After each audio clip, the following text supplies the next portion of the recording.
Today I'm going to be comparing Scooby Doo to Foo Fighters, which I know you're probably thinking, why is he doing that? These two machines are nothing alike.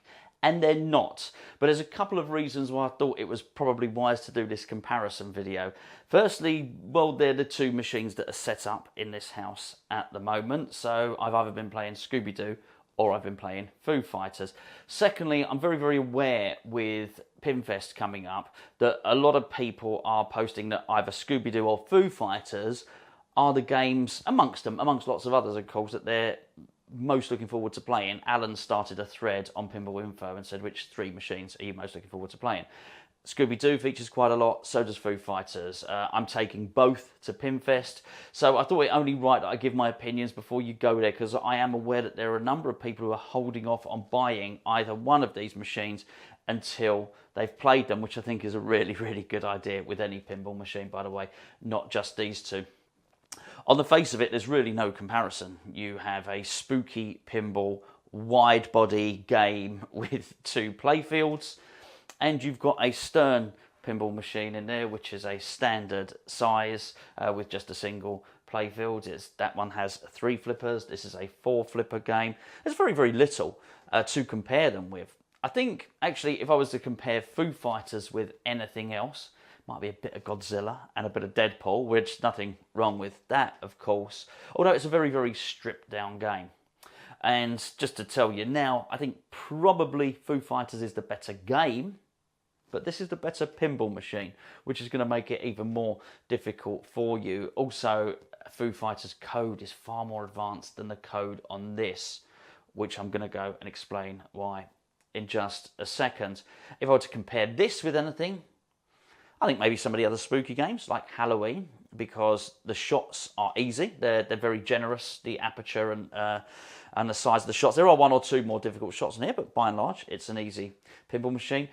But also maybe I might compare it with Toy Story, with Jersey Jack, because it has that sort of feel, although the flippers on here are better. There's no doubt about it. The flippers on these games, on the spooky games, are snappier, are better than Jersey Jack, although Jersey Jack flippers have been improved, so I hear, by Godfather, which I haven't played yet.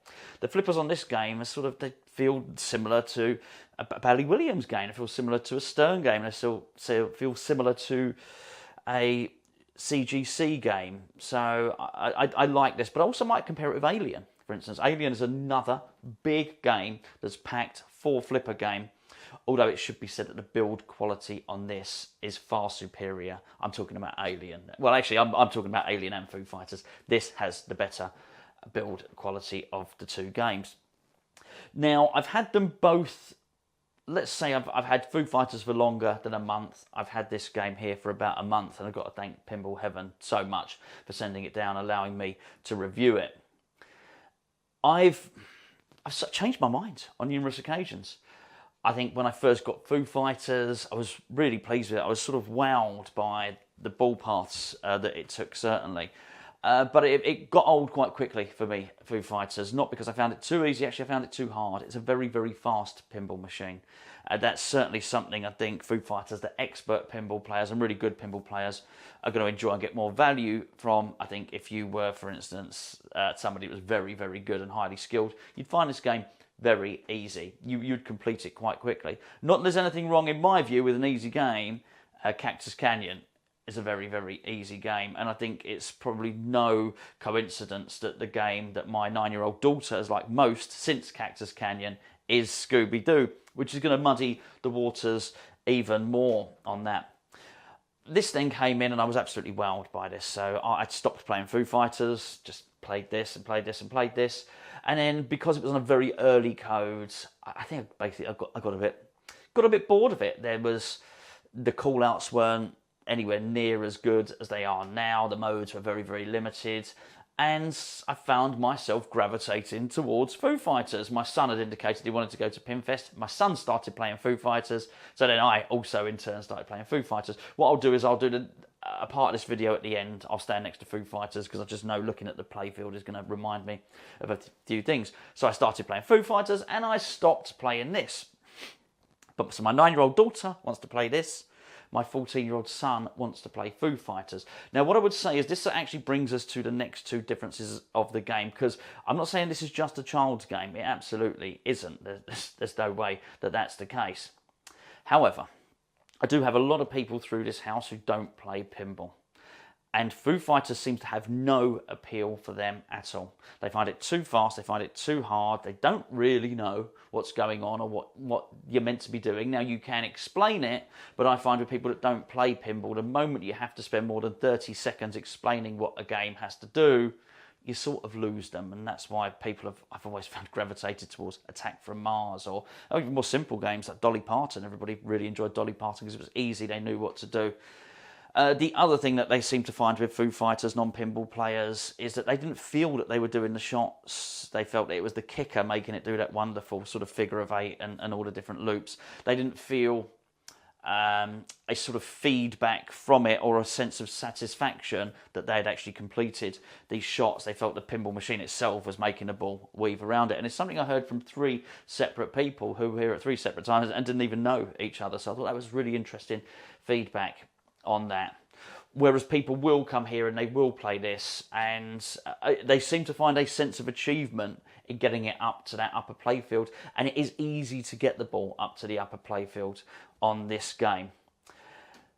Since then, I played Foo Fighters for quite a while. I've now updated it to the latest code, and it has changed the game.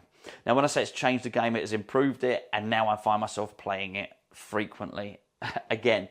And it's still shy. It's not quite there. The code needs more. The code is definitely more fleshed out on Foo Fighters. Foo Fighters is over there, which is why I'm pointing in that direction when I talk about it.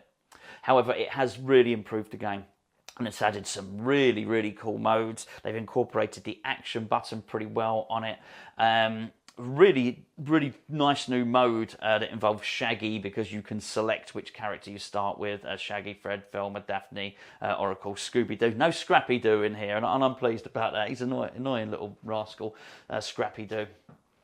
So that's really improved it, and I think the next code update that's going to come onto this is going to really push it.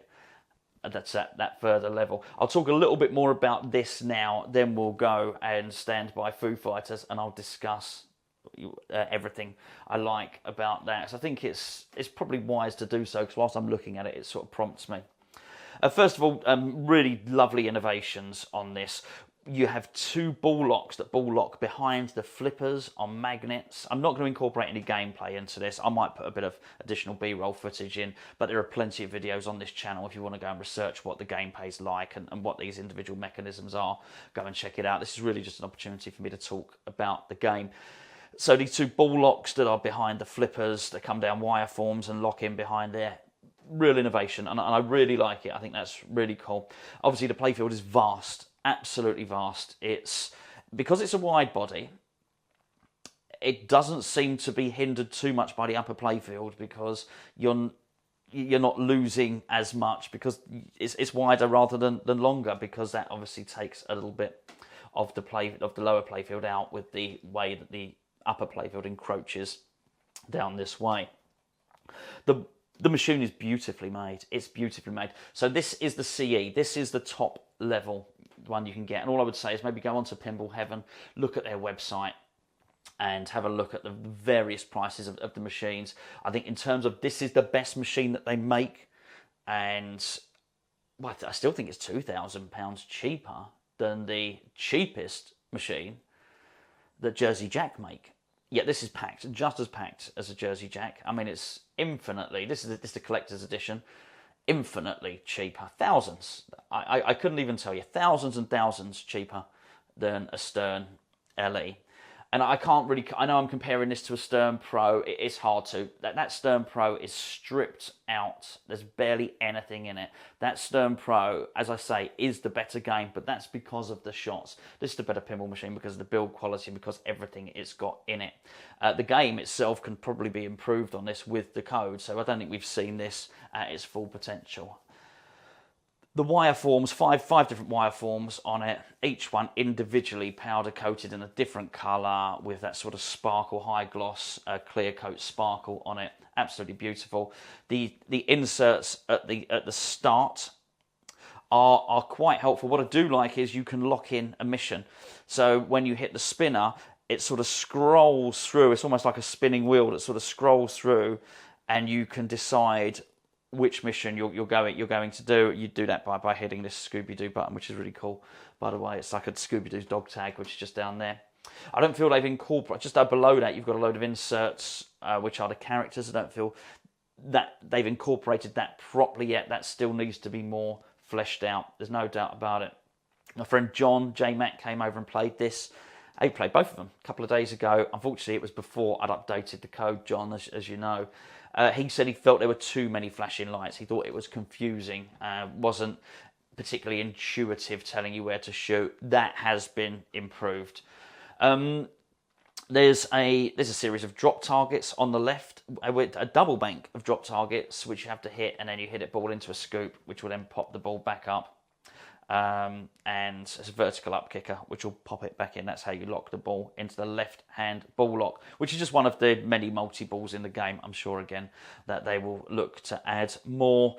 The way you get it into the right ball lock is via this orange wire form. You access that from the upper playfield. I know I've said this numerous times. I think it's worth pointing out, just while I remember to talk about the upper playfield. A lot of upper playfields are gimmicky. This is not it. It's big enough and it has regular sized flippers, which makes you able to do proper pinball shots on it, bounce passes and things like that, which I think make it a really, really good game and allow you to play a lot of the game up there. So you do feel like you're getting a lot more machine. You're definitely getting a lot more hardware for your money on this. There's numerous shots. It's very much, when you look at the back of the playfield, it's a fan layout, but the orbits don't take the normal path, for instance, because there are numerous ball diverters there, so there's a certain amount of innovation in that. The shots are easy. There's no doubt about it at all. Funny enough, the most difficult shot is the mystery machine shot, which is just under the mystery machine, the van, the crew bus, whatever you want to call it. There's a spinner there.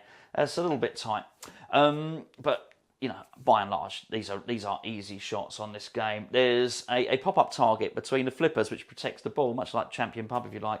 You can decide when that goes up by hitting various targets. So, which are the Scooby Doo dog tags. Again, really nice feature. The toys, the sculpts, the models on here, they're unrivaled. It's sort of second to none. I say unrivaled, they're not unrivaled. I just mean you cannot compare them to anything that Stern produced. There's a lot more love has gone into this game. I do think in terms of the hardware on this, they've produced the best game that they possibly can. They really have, with all the models. There's a Scooby Doo in a little barrel on the right hand side. That, again, that's a mechanism. Doesn't need to be, but they've made it one anyway. There's no flat 2D pieces of plastic on this game, that's for sure. In terms of the upper playfields, I mean, there's 1, 2, 3, 4, 5, 6, 7, 8, 9. There's at least 10 shots on that upper playfield, and they are achievable shots, which is just as well because the way they've incorporated them into the modes is very, very good indeed. So you have to be able to make those shots. So there's two things you're going to need to be able to do. You need to be able to lock it up on that upper playfield easily enough. That is easy. It's just the central shot there. And then you're going to need to be able to hit the shots like normal pinball shots. Once you are up there, you can do that on this game, and I think it's very, very good at it. Again, if you look at the top, you've got at the top of the upper playfield, you have the diver's helmet and the two hands there.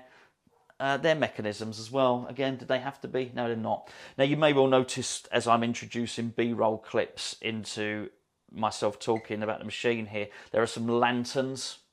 These lanterns are not standard with this game. These are modifications. In fact, I've actually got the standard lamps just there, which you'll all be familiar with. The standard lamps have been replaced by Davey, which is Stumblor Pinball. They're his modifications. The one thing I would say about these is he's really captured the flame. They're old lanterns. He's actually captured the fire and the flame inside. It's good. It's really cool. Really, really cool effect, actually. So yeah, just so as you know, they do not come with it. This is the top model, but there are, I believe, 2 other models lower than this. But they're not. It's not like they don't strip a whole lot out, by the way, for you getting those lower models. I think the lowest model is in terms of value is worth. I just think you get so much more than you do with the Stern. I think by and large these are great value pinball machines. And I found the same with Halloween as well. It's just Halloween is not a theme that you can have inside the house. Look, it looks gorgeous. The artwork is really nice. Why wouldn't it be at Scooby Doo? They've got some really good assets to work with. The actual cartoons and the episodes from the cartoon series you'd have grown up with, certainly if you're my vintage, you will be very familiar to you. It's very, very nostalgic. My daughter, I didn't realise my daughter had never watched Scooby Doo. So she's not playing it because she has any nostalgia. She didn't grow up playing it, but she likes it. It's accessible. It's family friendly. The one thing I would say is she's 9. She just got to a point where she's tall enough to start looking over a pinball machine, not needing a stall. She's going to need a stall. Well, she does need a stall with this to see the upper playfield. The other consideration when buying this game is that this is a game you can have in the house. You obviously can't have Halloween in the house for obvious reasons. It does have an adult mode on it, which I've not actually switched on yet. Why you'd have an adult mode on Scooby-Doo, I don't know. But maybe I should turn it on and have a little look. Maybe we'll put it on at Pinfest and just and see what happens there. Or if anybody requests it being put on, I'm more than happy to open up the game and put adult mode on. Maybe something for the evening when people are at the bar.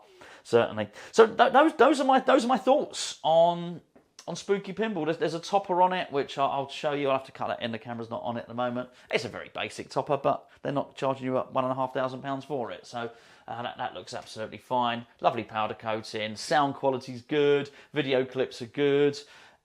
It's all in all, it's a very, very well-made pinball machine. With a developing code. It's a lot of fun. The kids get very, very engaged with it. And I do think there's more code to come. It looks beautiful. It's absolutely stunning. Lots of toys, lots of mechanisms. They've put an absolute ton of stuff in here, and they've just made a very, very beautiful pinball machine. Right, okay, without any further delay, I'm going to turn that camera off. I'm going to walk the cameras down to where Foo Fighters is, and we'll just discuss that.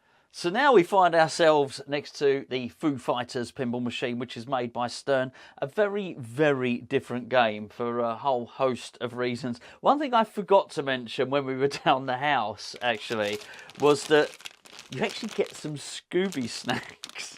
So you should. Every game should have Scooby snacks, irrespective of theme, by the way. But that was in the coin box in the delivery from Spooky Pinball. So it was a really, really nice touch. They actually go out of date at the end of July. I could have eaten them before, but number one, it's not my game. Number two, I think I'm just going to leave them in the coin box, and they can stay there forevermore. Apparently they're cinnamon flavoured, but I couldn't honestly attest to whether they're tasty or not. I suspect not, but I still think it was a nice little touch anyway. So we're dealing with the pro version of the game here, and I've got to say this game very much does have that one more game factor, but as I mentioned just a moment ago, it's got that one more game factor if you know how to play pinball. You're going to need some flipper skills to be able to play this game. You need a bounce pass would be very, very useful. The way the slingshots are positioned is very, very difficult to do a post pass. So yeah, I mean, certainly a bounce pass you're going to need as well, and a ski pass quite possibly, and a number of sort of not just basic skills are going to be required for this, but certainly from the intermediate player and above, I would recommend this game. This game's more polished in terms of its software and its code than Scooby-Doo is. There's no doubt about that at all. You can actually tell that in terms of the team that have put it together with the art package, which is great as well, the software, the modes, the sound, you can tell that they've put an awful lot of love into this game. And some of the shots are remarkable, and this game, I think, lives and dies by its shots. So there's innovation on Scooby Doo. There really is. The two ball locks are very, very innovative. The one thing we didn't cover when we were by the game, there is on the upper playfield, the bookcase flipper, the flipper on the left, that allows you to hit the ball with the back of the flipper. I think it's a neat little bit of innovation. If it is on a pinball machine, I certainly don't know about it. It's the first I've ever seen of that one. There's some really nice ball diverters in there. There's a lot of mechanisms, a lot of stuff going on under that playfield if you lift the playfield up. This has a little bit of innovation. Certainly the two drop targets at either end of the in lane are quite a nice little shot in terms of a bonus multiplier. But there's not an awful lot going on. The innovation I find in this game, the ball paths themselves, that the path the ball takes in this game are really, really good. So an awful lot of I think of invention went into the shots. An awful lot of love went into the code and the modes, and certainly looking at the video footage that I have of the team that did this, because this is designed by Jack Danger, I think they were very, very proud of this game, and they toiled along into the early hours of each, I was going to say late into the night, early into the morning, to help really push this game forward in terms of code. I've no doubt about it that Jack Danger is going to be a very, very good designer. Unfortunately, that level of love was not put into the build quality on this game. This is one of the worst built pinball machines that I've ever had. That being said, I've no doubt that once all the flaws are ironed out, and I don't mean by Stern, I mean by me, that it will go on and it will stand the test of time.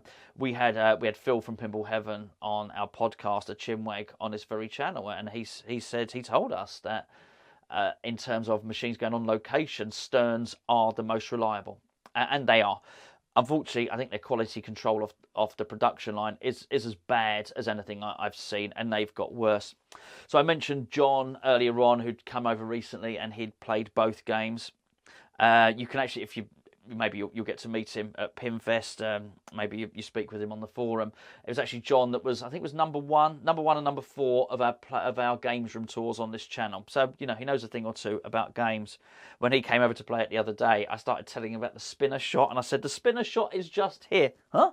Where's the spinner? The spinner had fallen off. This is not the only thing that's happened on this game at all. The stop ends were so loose that the coil fell off during gameplay. The end stops have actually completely worn away on all 3 flippers and come loose. Sometimes the flipper back gets caught up. They're very shaky. You don't get any sort of consistency of shot on here. So I'm going to have to replace them. The plastic on top of the ramp, the left ramp on the left-hand side, that's been replaced because they sent them out too thin. That cracked. I've got some Macaulay Wobbles plastics on there. Now, to be fair to Stern, they've since automatically sent out replacements for those ramps, but it's just something else that needs to be done. If you add that to the fact that the balls are not great, we've covered those in previous videos, plus the action buttons inside the coin door get stuck as well. There's some tips online where you can take the action buttons apart and clean them with alcohol and put them back together. Well, I don't want to do that if I've spent thousands of pounds on a pinball machine. So it's a bit rickety, it's a bit rattly, this game, it has to be said. However, once everything has been bolted down and replaced, which is what I would expect to be done in the factory, it's a very, very good game. Now, it is stripped bare, so you have none of the toys, none of the flourishes, pretty much none of the mechanisms on this game. However, the shots are so good, at the moment, I'm probably preferring this game here. This game's going to have a little bit more longevity to me, and I think this is perfect. In fact, it was important that I criticised the game because what I'm about to say now is something I never thought I'd say. It will be Godzilla that goes and not this. This stays and Godzilla goes. And that's despite me having done all of that work, all of the modifications in terms of the airbrushing and whatnot on Godzilla. It will be that goes and this that stays, and there's a number of reasons for that. The depth on this game is absolutely perfect. I mentioned earlier it was a cross between Godzilla and Deadpool. Well, it seems to have the variation in shots and ball paths that Godzilla has, but also what it does do, it's not as deep as Godzilla. It's prohibitively deep for me. Once I got a little bit better at Godzilla and started learning what to do, a game on Godzilla can take half an hour, and I wouldn't say that's a particularly good game. In this very room, I've recorded a tutorial with Craig on Godzilla, and that was at least an hour long, that tutorial. And I know I've known of Craig to play a 70-minute game on Godzilla. That's too much for me. The thing is with pinball, I never think, oh, I'm going to go and play that game. I've got an hour or an hour and a half to play pinball. I never think that. Pinball for me is a case of, oh, I've got 20 minutes. I'm going to go and have a game. And it's prohibitively long, Godzilla, much like Lord of the Rings. They're too long, so they just don't get played. Whereas I often do think, oh, I've got 10 minutes, I've got 15 minutes, I've got 20 minutes. I'll have a game of pinball.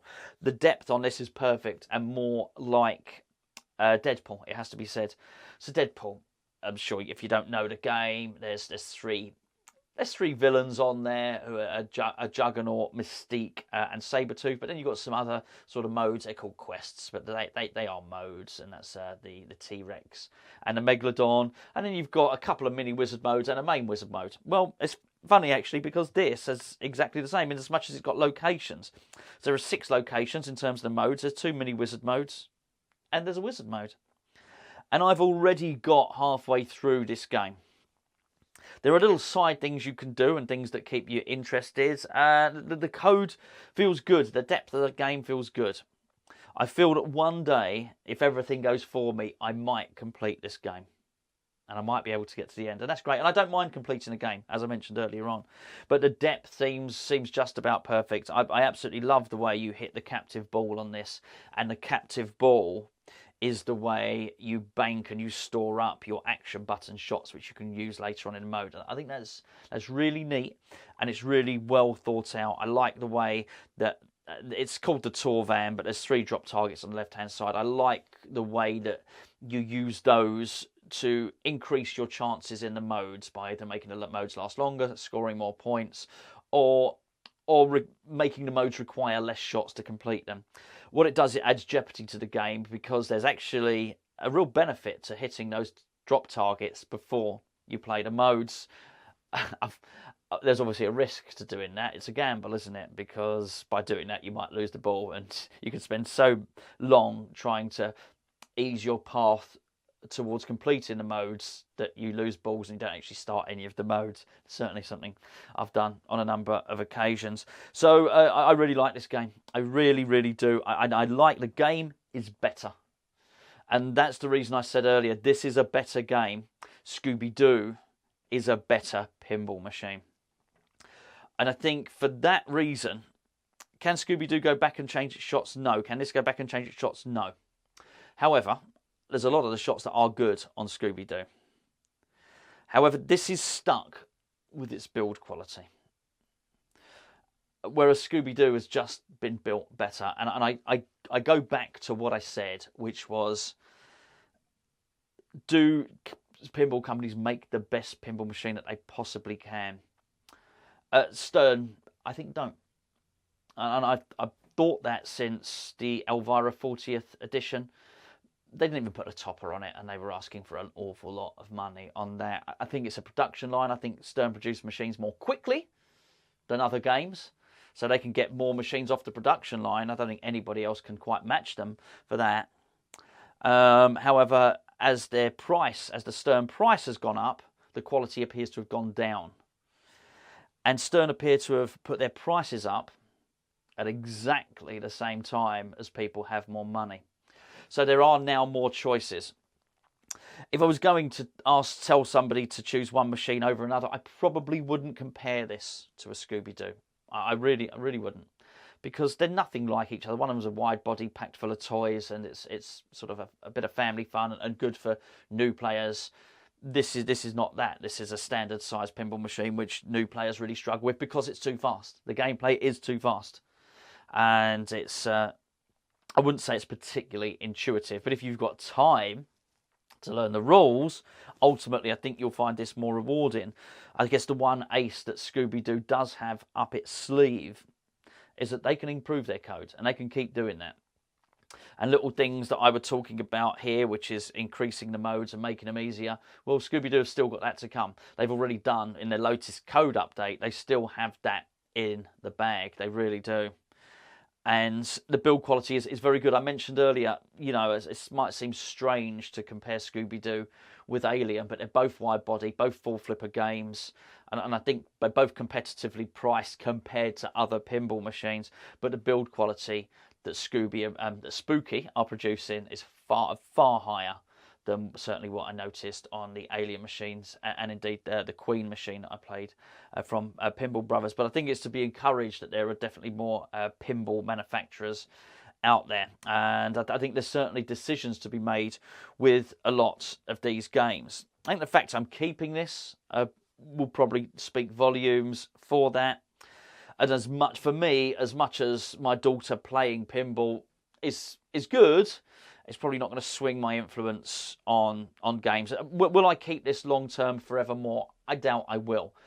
It's not Deadpool. Deadpool stays, Batman stays, and obviously I've got the Big Lebowski coming in, and I'm really interested to review that. Obviously I've played it before, and if it was a choice between Big Lebowski and this would go. I mean, it wouldn't even come close, because, well, for reasons that we'll discuss in another video.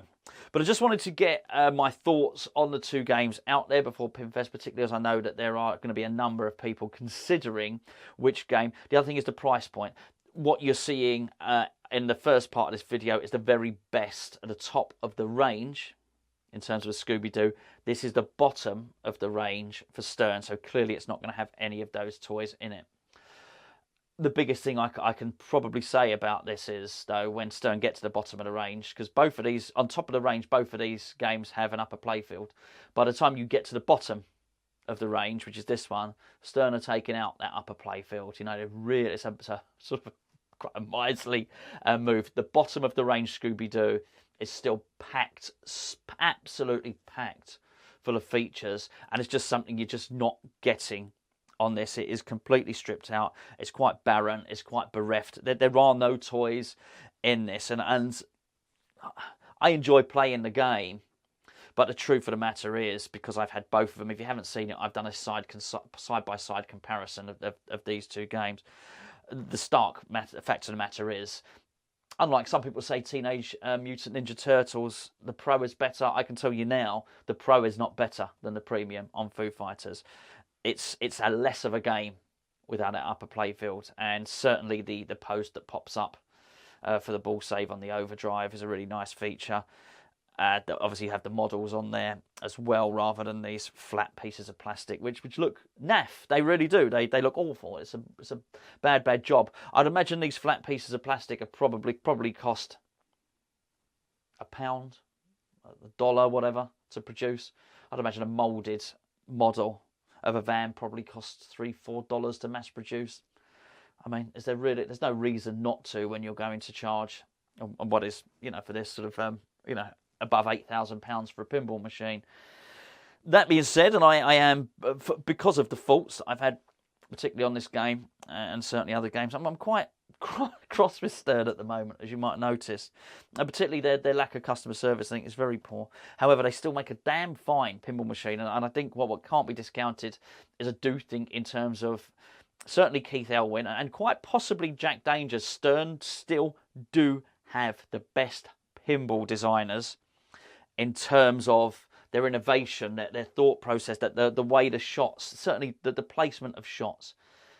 The best designers are still at Stern, but they no longer make the best pinball machines. They really don't. So what I was going to do is I'd probably suggest, if you were thinking of maybe a JJP, then the Spooky Pinballs are really a consideration. I think they're closer to JJP than they are to Stern. But the flipper actions are much better. There's no doubt about it at all. And for little touches like this, I know they don't mean much. And if they were only giving away a pack of biscuits with the machine, I'd say, hold on, you're not going to fool me with that gimmick. But Scooby-Doo's no joke. It's not a gimmick. It's not just that. It's every toy. It's every mechanism. It's just love and attention to detail. Everything has been very well painted on it. Really, it's airbrushed. It's powder coated. It's all the models are painted. Everything is done to the best of their ability. The back glass is a thing of beauty on there. It's a big, thick back glass. The sound is better when you get a Stern machine, unless you're going to go and get the limited edition. They have cheap paper speakers. You don't have any of that with there. So you've got a decision to make. If it's either that or this, you've got a decision to make. Hopefully this has helped you make that decision in some way. It's not really definitive. As I say, I've ended up... well, it's not that I chose Foo Fighters. I'd bought Foo Fighters before anyway. That was just my choice. I've since been loaned Scooby Doo by Pinball Heaven to do the review on it. This comes out just on top for me, but I do think there's room for improvement. And I've been very impressed, particularly with Halloween and Total Nuclear Annihilation, with the sort of things that Spooky Pinball are doing. I do think they are viable contenders. There's been rumours that they might be bringing up. Is it the Evil Dead, possibly? I don't know. Don't quote me on that. Maybe they are. Maybe they aren't. Who knows? Certainly they do a good horror theme, and maybe Scooby Doo was a detour away from that. But it's a damn fine pinball machine. And so I don't think Stern have got to be particularly worried by what Spooky are doing. I've got to say, though, at £2,000-3,000 cheaper than The Godfather, that's that fan. There you go. I don't know if you can hear that there. You can probably hear it on the microphone. It's another thing about Stern. The fan that kicks in, you can go and get a silent fan. Just replace it. It's exactly the same size. I think it's a company called Pin Monk. It's just another thing, another little irritant that Stern could do better. Is that the very best fan that they could put in there? No, it's not. And it's the same for the balls. It's the same for the end stops. It's the same for the plastics. It does seem to me that they put the cheapest stuff in there that they can. But they'll continue to sell machines through their top designers like Keith Elwin and Jack Danger, because they do such great shots. However, what I was about to say before the fan rudely interrupted me was a choice between JJP and Spooky. £2,000-3,000 less. I think you're choosing the Spooky.